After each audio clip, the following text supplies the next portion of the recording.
Dneska si ukážeme, ako nakreslíme kocku s dĺžkou hrany 100. Kliknem na súbor, nový, potvrdím díl, OK. Skontrolujem si v pravom dolnom rohu, či mám MMGS. Pokiaľ tu MMGS nie je, treba rozkliknúť a prepnúť na MMGS. Na prednej rovine načetneme skicu, čiže kliknem na predná rovina, vyberiem načetnúť skicu. Z karty skica vyberám čiaru, priamku. Začnem v súradnicovom počiatku, aby bol oranžový bod, kliknem. Urobím vodorovnú čiaru, kliknem.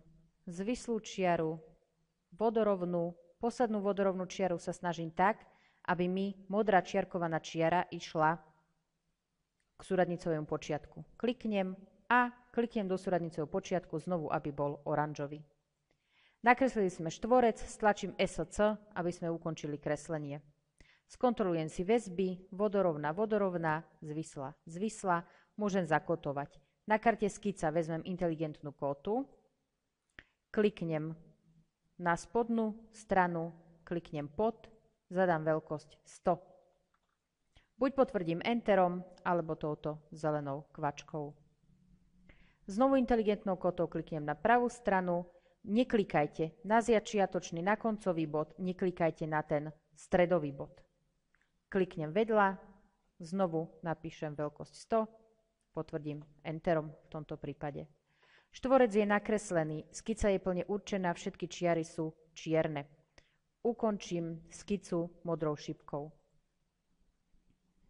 Skica 1 je teda uzatvorená, označím si ju, keby nebola označená, je štvorec bledošedý, ja si ale v manažéri kliknem na skica 1, štvorec je bledomodrý a prechádzame na 3D modelovanie. Prepnem sa na kartu prvky. Dôležité teda je, aby tá skica, z ktorej idem modelovať, bola označená. Kliknem na pridať vysunutím, čiže karta prvky, pridať vysunutím. A zadám vzdialenosť, do akej sa má vysunúť. Čiže keď má to byť kocka, čiže v tomto prípade dáme vzdialenosť 100. Vidím, že sa mi tu už teda vymodelovala kocka. Pokiaľ je ešte žltá, ešte stále môžem v nej niečo meniť. Keď ju potvrdím zelenou kvačkou, kocka je teda vymodelovaná. Súbor si uložíme, čiže súbor uložiť. No a vyberám si priečinok, grafické informačné systémy. Nikdy nenechávajte názov ako diel 1, diel 2, ale pomenúvajte tak, čo kreslíte. Čiže kocka uložiť.